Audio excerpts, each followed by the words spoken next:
Muy bien, estamos en el viernes. Gracias por estar con nosotros. Buenos días. Nos acompaña el doctor Héctor Ramos, jefe de Vigilancia Sanitaria del Ministerio de Salud Pública. ¿Cómo está, doctor? Bienvenido. Muy bien, muchísimas gracias por la invitación. Pues un honor de nuevo estar con ustedes. Gracias por acompañarnos, señor, y estar este día. Hay muchos temas que hay que hablar. Hemos tenido lluvias muy intensas en los últimos días, pero venimos de un periodo seco, y un periodo seco entre lluvia y lluvia, que el agua no corra, significa estanques de agua y probablemente criaderos de zancudo, que es lo que en muchas partes se está dando, y naturalmente la elevación de casos, el aumento de casos de dengue. Y bueno, se tiene en este momento, tengo entendido, una investigación sobre una posible segunda muerte por dengue hemorrágico. Sí, hay que tomar las medidas precautorias del caso. Por supuesto. Recientemente terminamos una campaña que se hace dentro del marco de lo que se llama Día del Dengue, donde se hace una serie de actividades municipales, institucionales, en centros educativos, en la comunidad, con el objetivo de destruir criaderos y concientizar a la persona sobre la importancia de la prevención. Y como usted lo señalaba muy bien, es muy grande la posibilidad de que se generen nuevos criaderos con esa situación, este escenario, que hay lluvias intermitentes. Y solo para recordar un poco algunos datos importantes sobre el mosquito. Él es capaz de producir 150 a 200 huevos cada 2 o 3 días. ¿Cada 2 o 3 días? Y si vive un mes, imagínese la cantidad de mosquitos que nacen a partir de un solo mosquito, de una hembra. Agreguémosle a esto que si ese huevecillo queda depositado en un lugar y luego queda seco, se inactiva y puede pasar listo para reactivarse hasta un año. Entonces, si ese, por ejemplo, yo tengo un recipiente que tenía un criadero y solo le doy vuelta, y quedan los huevecillos ahí. Si al siguiente año vuelve a llover y cae agua sobre ese huevecillo que quedó ahí, como dormido, se reactiva y vuelve a iniciarse el ciclo. Ese huevecillo puede resistir hasta un año en lo seco.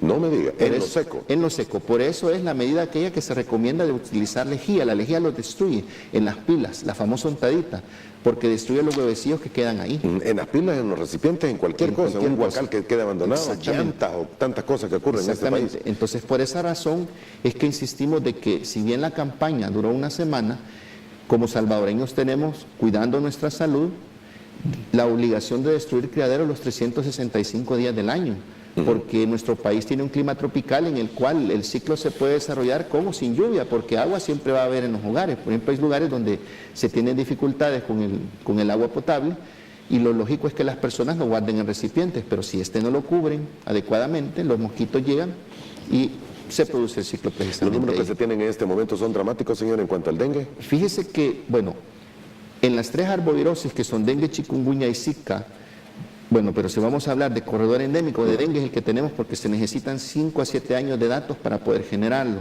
Estamos en las 3 en zona de éxito.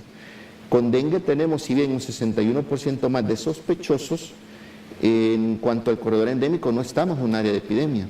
Por eso insistimos en que la campaña no se hizo en ese escenario de epidemia, sino que, ya que estábamos en zona de éxito, habría que redoblar los esfuerzos de prevención para no caer en ellos. Y al hacer actividades contra dengue, como es el mismo mosquito, ahí usted está controlando igualmente Zika, chikungunya y todo lo demás. Y todo lo demás, exactamente. Paludismo hay en el país todavía. Hay algunos casos, pero son importados, es decir, el país está en un estatus que se llama en vías de eliminación, porque se ha visto de que ya no tenemos una transmisión activa dentro del país, sino que son personas que han viajado a Guatemala principalmente, que trabajan allá, regresan, y como el mosquito existe en algunas zonas del país, en Sonsonate específicamente, es el chance de que pueda ocurrir la transmisión, pero no se ha dado. Paludismo y malaria es prácticamente lo mismo. Es lo mismo, ¿verdad? ¿Fiebre amarilla tiene algo que ver con el zancudo? No. Claro que sí, ¿verdad? Y qué bueno que lo menciona. Fiebre amarilla, el problema que se tiene en este momento en las Américas es que hay un brote muy importante, yo le iba a preguntar por eso, porque he estado leyendo ahí y hay una alarma en Sudamérica. Sí, y el problema principal es de que la cantidad de casos es tan grande que el brote no lo han logrado controlar en Brasil. Es imposible. Imagínese, ahí hay zonas selváticas que cómo va usted a fumigar o controlar, es imposible. Y la otra situación es, hay tanta movilidad de población entre los países que fácilmente alguien enfermo puede traer la enfermedad aquí. Por eso nosotros es que estamos insistiendo con el uso de la vacuna para los que viajan a los países donde ocurre esa transmisión. La otra situación importante a recordar es que la fiebre amarilla se transmite por el mismo mosquito del chikungunya, el Zika y el dengue. Entonces, si la enfermedad llegara a América Central, la transmisión podría ocurrir perfectamente, pero en lo que se llama el ciclo urbano, porque tenemos el mosquito, tenemos las personas susceptibles y no hay ningún país está utilizando, por recomendación de la Organización Mundial de la Salud, un programa de vacunación a toda la población, porque no alcanzaría la vacuna producida en el mundo para cubrir a todos los susceptibles. No alcanzaría. No alcanzaría. Ok, ahora tengo que preguntarle, cuando usted dice la importación de la enfermedad, no es que necesariamente, aunque puede ocurrir que un zancudo de Brasil llegue con fiebre amarilla al país en equipaje, en cualquier cosa, claro. Pero lo que realmente ocurre es que una persona que tenga fiebre amarilla, que llegue al país y aquí es picada por un zancudo que es el que empieza la reproducción. Así es así, ¿verdad? Así podría pasar, por eso es que nosotros insistimos, si usted ¿No ha habido casos de fiebre amarilla en el país? No, fíjese que muy bonita pregunta. Hace unos días me tocó, para cuestiones académicas, precisamente investigar cuándo había sido el último caso. Bueno, y empecé a revisar algunos libros que se tienen en la oficina de archivos de los años 90, 80, 70 y nada. Y siguiendo en la búsqueda encontré un documento que había sido escaneado del Hospital Rosales y describen ahí que en 1912 hubo un caso de una persona que vino de Honduras y vino a morir acá. Pero es bien interesante cómo describen el documento en ese tiempo, porque describen todo el recorrido, que desayunó en tal lugar, que almorzó en tal lugar, que durmió en tal pensión y que después se llegó a tal lugar y después llegó al hospital y ahí se murió. Interesante la forma en ese momento de describirlo, pero a partir de entonces no hay descritos más casos en el país. No hay más registros. No hay más 1912. 1912. Ahora, pero es una realidad que se tiene en Sudamérica en este momento. Claro que sí, no solo en Brasil, se tiene también en Colombia, Venezuela, Perú, todos estos países están teniendo casos, pero es una enfermedad endémica, o sea, ellos lo tienen de manera permanente. Ok, ¿hay alguna diferencia entre los síntomas y todo de la fiebre amarilla o es más mortal que chicas, chikungunya y dengue? Veamos esto. Partimos que las 4 enfermedades se transmiten por el mismo mosquito. Comparten algunos síntomas en común. Veamos primero las primeras 3. Dengue, chikungunya y Zika, las que tenemos acá. Fiebre, dolor de cuerpo. Pero hay algunos síntomas particulares que hacen cierta diferencia, aunque no es tan sencillo a la hora de tener a alguien en el consultorio. Con CHIC usted ve el dolor de cuerpo es más fuerte. Las articulaciones duelen más y la persona dice, mire, yo no puedo ni moverme porque me duele todo. Eso casi seguro es CHIC. En Zika usted ve inflamación de los ojos, conjuntivitis, sin pus, y las ronchas que aparecen en el cuerpo pican mucho. Cuando uno ve eso, casi seguro es Zika. No significa que así es absolutamente. Pero ¿no? Tiene casi todo. Casi todo. ¿Qué pasa con dengue? Y el dengue. El dengue es más dolor de ojos, dolor de cuerpo, y los otros 2 síntomas no aparecen tan severos. Entonces uno piensa más en dengue. Hasta ahí estamos bien. Pero ¿qué ocurre con fiebre amarilla? Fiebre amarilla, el virus produce una insuficiencia hepática, produce un daño en el hígado bastante grande. Entonces, al ocurrir eso, ¿se acuerdan que hablamos hace unos días de hepatitis? Se ocurre una hepatitis prácticamente, hay destrucción de las células del hígado y por eso la bilirrubina se altera en los niveles y la persona empieza a ponerse de un color amarillento, al igual que en la hepatitis viral que vimos hace unos días, la hepatitis A. Pero en este caso es por el daño que está produciendo el virus directamente igual en el hígado. Entonces la persona se pone de un color amarillento, entra en un proceso de fiebre muy fuerte, puede incluso por esa insuficiencia hepática fallecer y por eso es que le llaman fiebre amarilla. Porque ven, la fiebre más el color amarillento por la insuficiencia hepática severa. Ahora, ¿quien ya ha tenido dengue puede volver a tener dengue? Sí. Por supuesto. Hay 4 serotipos del dengue. En el país está circulando solo el tipo 2. Desde hace rato pues estamos viendo en la vigilancia que ese es el que hemos detectado. El problema está en que si entra otro serotipo, el chance de que mime de dengue es mayor y además de que se complique y puede producirse un dengue grave. Ok. Dengue. ¿Zika? ¿Puede volver a requerir a alguien con Zika? Pues hasta ahorita la evidencia, y déjeme decirle que, bueno, chikungunya hasta ahorita ha demostrado que no. Da una sola vez en la vida. El problema con las 3 enfermedades, permítame terminar la idea. El problema con estas 3 enfermedades es que hay un porcentaje que varía entre el 50 y 80% que pueden no tener síntomas y desarrollar la infección y se vuelven transmisores. Los mosquitos los pican y lo pasan a otras personas. El problema con chikungunya es que muchas personas, si fueron de estos casos que no tuvieron los síntomas de fiebre, dolor de cuerpo y todo lo que le menciono, sí pueden presentar la artritis que aparece después, que es otro síntoma bien importante de chikungunya, de chikungunya. Y la gente dice, mire, es que a mí me agarró una artritis y yo nunca he tenido nada. No sé de dónde me salió, pero si revisaran el historial o le hicieran anticuerpos, obviamente encontrarían que tuvo chikungunya en algún momento. Entonces puede pasar esa situación. Okay, con ahora, chikungunya no se repite. Zika hasta este momento también se ha visto que no se repite. Pero con Zika ha sido una lección bastante dura para la medicina en el siglo XXI. Cuando la OPS, que en su papel de divulgar información científica válida, mostró que y mencionaban al Zika como un dengue leve, y meses después se retracta todo el mundo científico y dice, miren, discúlpenme, pero no es un dengue leve, ya produce microcefalia. Y después aparece, mire, parece que se relaciona con Guillain-Barré. Entonces el Zika nos ha cambiado tantas cosas que inclusive después todos nos fuimos de espalda cuando alguien demuestra, mire, también puede transmitirse sexualmente. Y eso nunca se había visto en una enfermedad de este tipo. Entonces Zika hasta este momento, se dice no se repite. No sabemos más adelante si la evidencia muestra otra cosa, pero es un campo bien complicado. Sí, bastante complicado, le voy a decir. Y es porque existe esta idea de que ya me dio chic, ya me dio Zika, ya me dio dengue, no me va a volver a dar nada, tengo los anticuerpos y aquí no sucede. Con el dengue puede ocurrir. Hay 4 serotipos. 4 serotipos. Y otra situación, hay virus que todavía no se conocen y otros sí conocidos que también los puede transmitir el mosquito. Son como 30 variedades de virus diferentes que pueden ser transmitidos por el mismo mosquito, por eso es tan tremenda la existencia de Aedes aegypti en todos estos países. Virus que no se conocen, pero ¿qué enfermedades son las que transmiten? Casi todas son, mire, la mayoría producen casi el mismo cuadro, fiebre, dolor de cuerpo. Algunos son muy leves como Mayaro, que ocurre en Venezuela, en la parte norte de Brasil. ¿Perdón, cómo? Mayaro. Mayaro. Sí, Mayaro. ¿Es otra enfermedad? Es otro virus, sí. Y pues le da un cuadro muy leve, pero se han hallado tan pocos casos que no se tiene una casuística como para decir esto es así. Es más relato de casos. Pero vea el otro extremo, fiebre amarilla me puede matar. Bueno, hay zonas en Brasil donde la mortalidad es casi del 30% de los casos. O sea, 3 de cada 10 han estado muriendo. Pero es por la evolución propia de la enfermedad. Ok, y retomo ese caso de la fiebre amarilla, porque la vacunación se hace aquí y teóricamente es para poder viajar a Sudamérica. No es que allá se lo van a pedir. En todo caso se lo van a pedir cuando regrese aquí, porque nosotros somos los que no tenemos fiebre amarilla. Pero hay países, bueno, algunas ocasiones en América del Sur, cuando usted entra le piden el certificado y si no lo regresan. Yo he estado en misiones oficiales un par de veces en estos lugares. Y en una ocasión se me pidieron el carnet cuando iba llegando, precisamente fue en Brasil, me pidieron el carnet y lo vieron, revisaron la fecha de la aplicación de la vacuna y todo, y me dijeron, bueno, pase. Es una sola vacuna, ¿verdad? Es una sola dosis en la vida. En la vida. En la vida. Ajá. Tiene algunas contraindicaciones que tal vez valdría la pena mencionar, por ejemplo, personas de tercera edad, personas que estén recibiendo tratamiento para enfermedades como el cáncer, o que tengan algún problema de las defensas, también hay algunas contraindicaciones. Muy bien, no se puede vacunar a toda la población, dice usted, y es lógico, si no se ha logrado hacer en Sudamérica, tampoco se va a poder hacer en el resto de Latinoamérica. Claro, y como acuérdese que la Organización Mundial de la Salud ve todo el planeta, ¿no?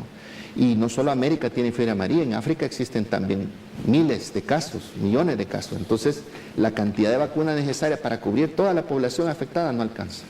Muy bien, pero no hay casos en El Salvador y el último registrado, por lo menos históricamente, se tiene 1912, si no recuerdo mal lo que usted mencionó.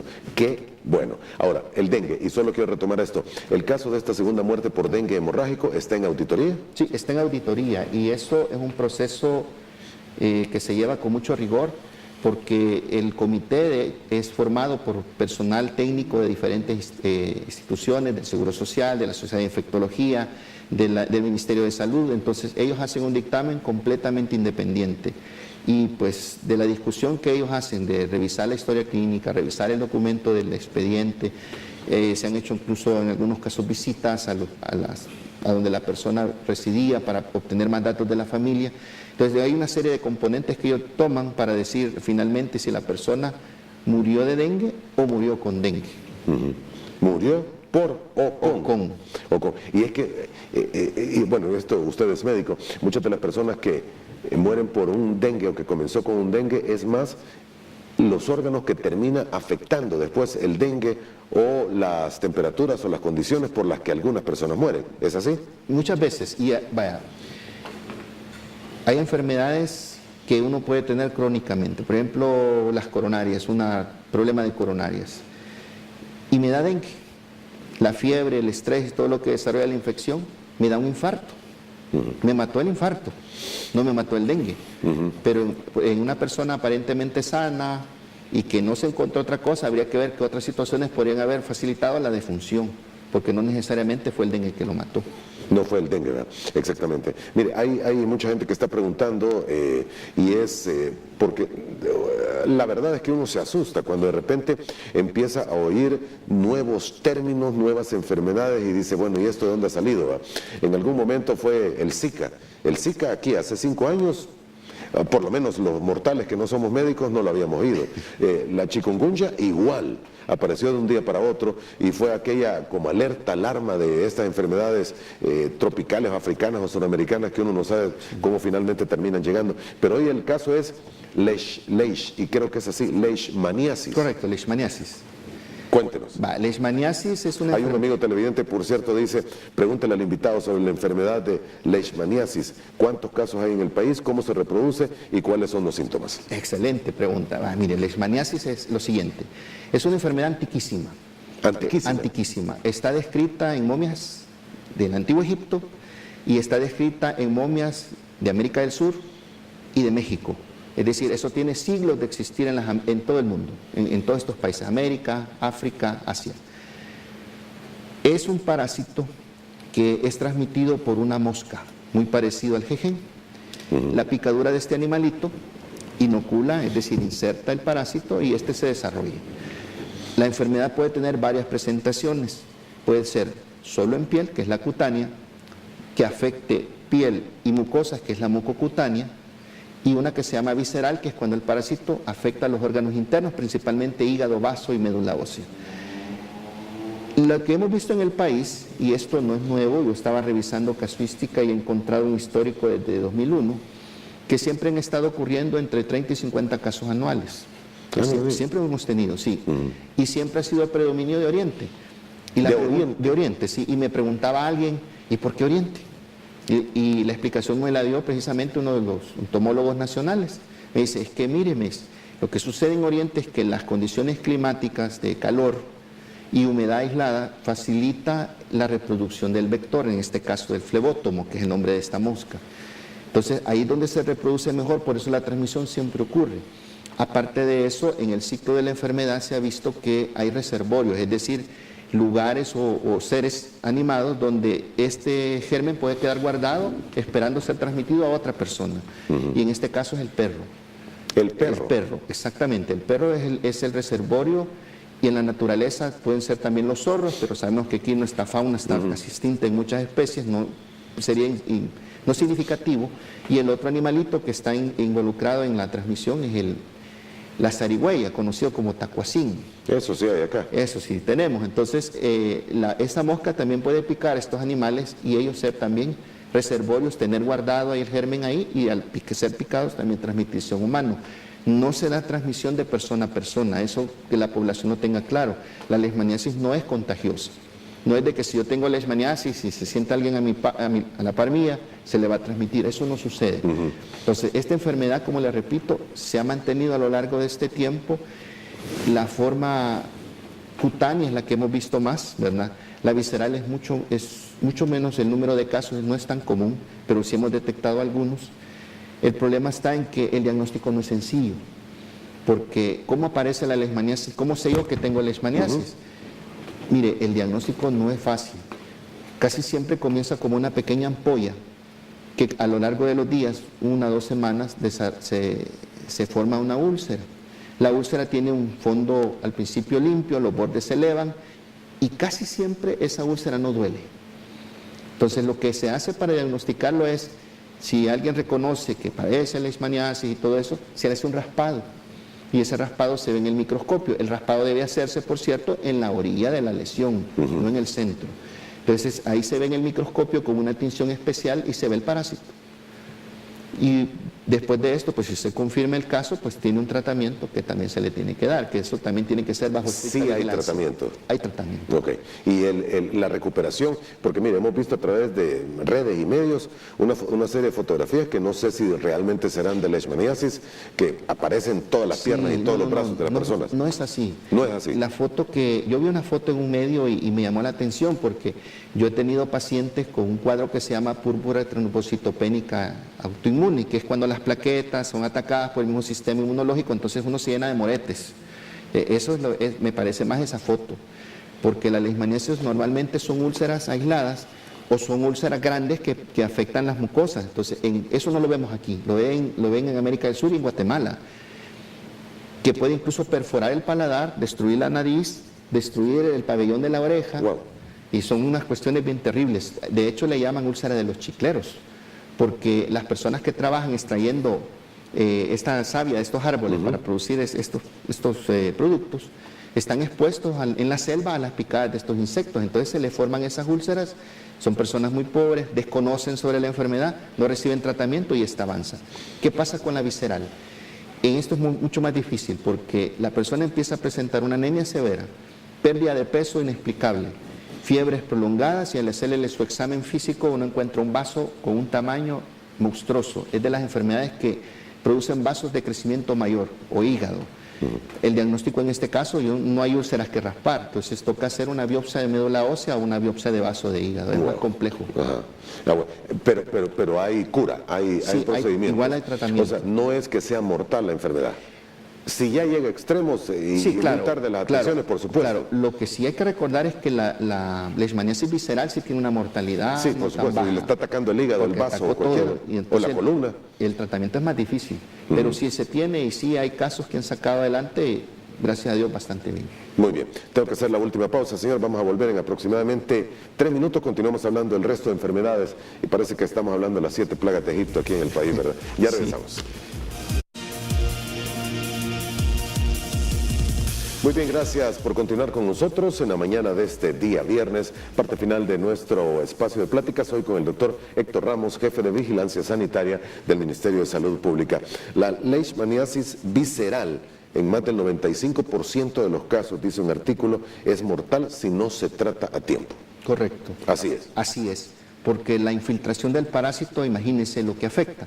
Si afecta el hígado, toda la función que éste hace desaparece. Se afecta el vaso, toda la función que él tiene con la producción de sangre y el procesamiento de las células de la sangre desaparece. No digamos si afecta a la médula ósea, porque ahí es donde se forman todos los glóbulos blancos, los glóbulos rojos, todo lo que es la sangre se forma ahí. Si nosotros afectamos eso, la persona obviamente cae en sus defensas, entra en esa anemia que le mencionaba hace un momento, y por eso es que es la razón por la que es mortal si no es tratada. Muy bien. Bueno, hemos platicado ya de los casos, precisamente dengue, leishmaniasis y Zika, chikungunya, cuáles son los cuadros que se tienen en este momento y los números que se reportan. ¿Hay alguna enfermedad que usted diga hay que estar muy pendiente y tener cuidado con esta específica que empieza a dar números que están por fuera de los rangos? Pues fíjese que revisando, nosotros emitimos un boletín semanal donde están todos los datos, ¿verdad? En este momento, pues, no hay aparentemente algo que nos esté dando una alerta tan contundente, pero nosotros siempre insistimos en la prevención, porque muchas veces los números no nos reflejan lo que está pasando en la comunidad, porque hay procesos que tardan más tiempo y no son tan evidentes a la hora de ver los valores. Hace rato mencionábamos lo de las lluvias. Y en esta época también incrementan las infecciones respiratorias. Correcto. Entonces, hay un llamado que hacerle a la población de que esté alerta a las infecciones respiratorias, porque al haber más lluvias hay más, digamos, hay una palabra, hacinamiento, es decir, nos amontonamos más, vamos más amontonados en el bus, en el trabajo, entonces hay más chance de que haya transmisión de virus. La influenza está circulando, sabemos que esa todos los años viene por estos países, ha empezado la etapa de influenza en el país, en toda la región, entonces valdría la pena que se recuerden aquello de cubrirse la boca y la nariz al toser o estornudar, el uso de pañuelos desechables, el evitar estornudar directamente en la mano, porque aquí pongo virus y después yo toco cualquier superficie y la infecto. Te valdría la pena de pronto recordar eso. Incluso las manecillas de las puertas y todo. Manecillas. Es un punto de contacto. Y se ha visto que los virus de la influenza pueden sobrevivir algunas horas en superficie. Entonces, cualquiera que toca un pasamanos, una chapa de una puerta, correcto, fácilmente. H1N1, H1.7 sí, o H1N1 es el H4N7, estacional, ya lo tenemos aquí en el país. ¿Cuántos números van? No hay casos así reportados que tengan demasiado incremento como para poder decir. Eso lo vigilamos a través de un proceso que se llama vigilancia centinela, es decir, hay un muestreo, hay hospitales y unidades de salud que están con ciertas características comunes, de eso se toma un muestreo semanal y ahí vemos qué circula. Hemos detectado que efectivamente H1N1 vuelve a circular, pero eso ocurre todos los años. Vuelve a circular. Vuelve a circular, igual en la influenza B. Entonces, con esto lo que nos está diciendo es, ojo, cuidado con los catarros, cuidado con las neumonías que pueden complicarse de una infección respiratoria aguda no bien tratada. Entonces, hay que tener énfasis especialmente en ancianos, niños pequeños y con personas que tengan problemas de, por ejemplo, cáncer o alguna afección, que les afecte su sistema inmunológico. Muy bien, esas vacunas que le venden a uno por temporada para gripes o en cierto momento que ha habido campañas también del Ministerio, no hay en este momento para la influenza, para las gripes. Bueno, el Ministerio de Salud, todas las Américas utilizamos vacunas basadas en ese muestreo precisamente. Todo lo que nosotros colectamos de virus que se capturan en todo el país, se envían a CDC de Atlanta. Entonces ellos hacen como un consolidado y pueden decir, miren, en América Central los virus principales fueron estos. Entonces la vacuna que se tiene que usar es esta. Entonces todos los años la vacuna que utilizamos se basa en el muestreo regional. Sí, que no puede ser solo por un país, sino que tiene que ser en todo caso del resto de países, porque estamos tan cerca y el movimiento es tal que cualquier cosa puede venir de otra. Correcto, y por eso usted en esas definiciones de vacuna va a oír el término hemisferio norte, hemisferio sur, porque la OMS trata de, digamos, agruparlos de esa manera para facilitarlo, y sería una locura hacer una vacuna por país.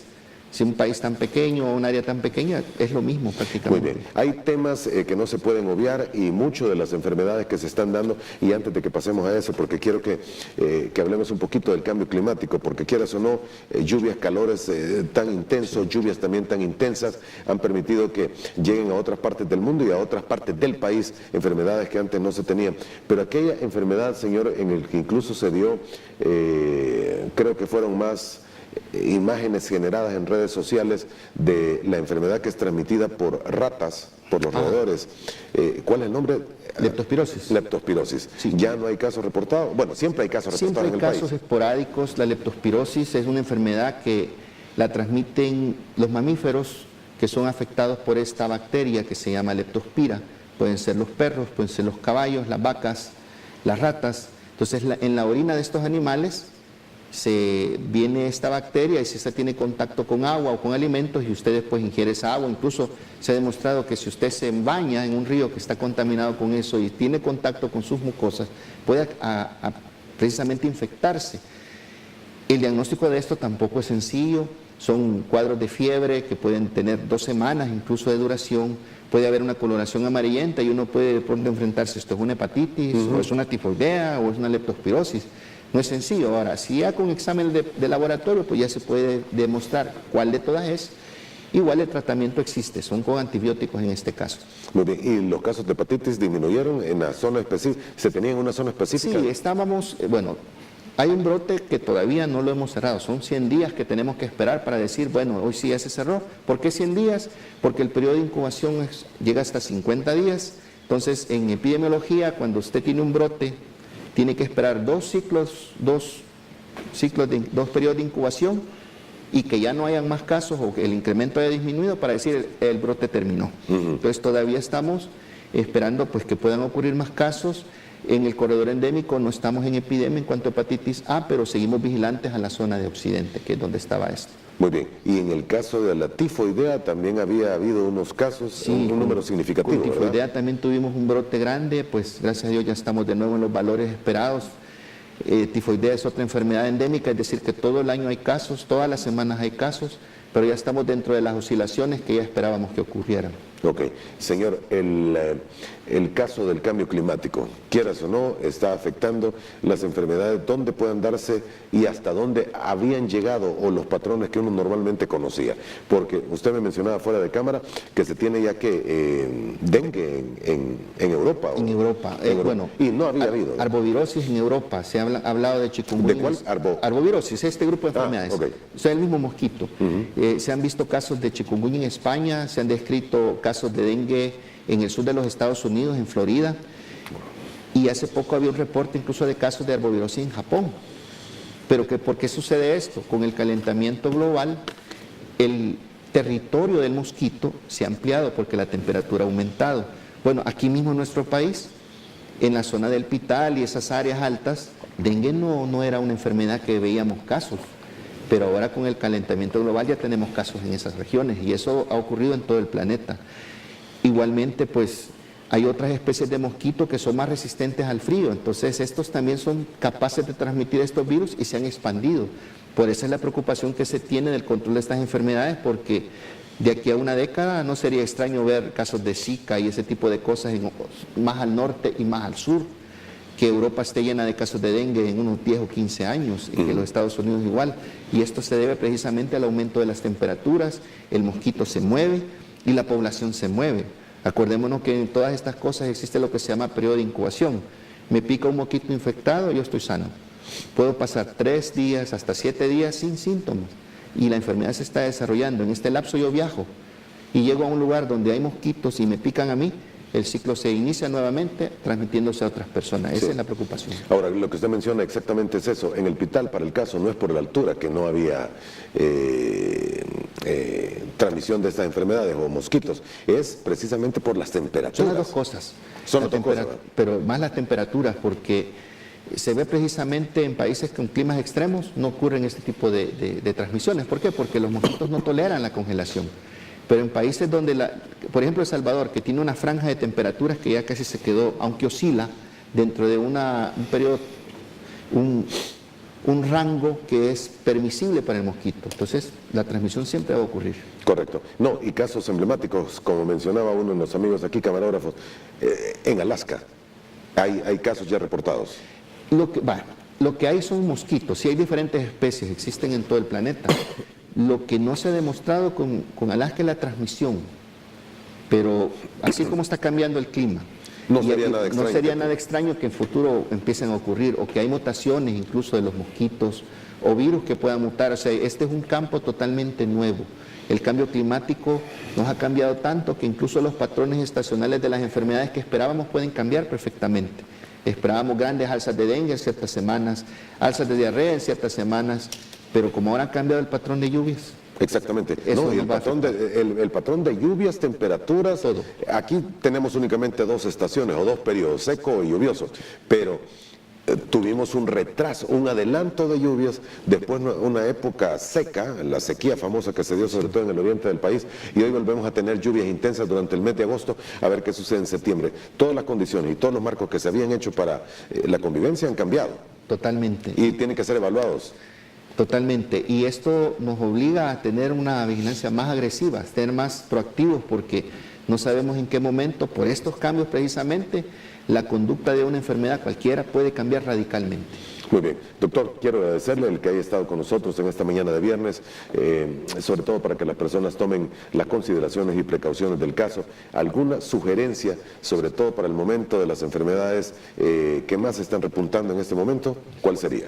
Bueno, para 3 cosas. La primera, dengue, las arbovirosis. Destruyamos criaderos todo el año, no solo en la campaña.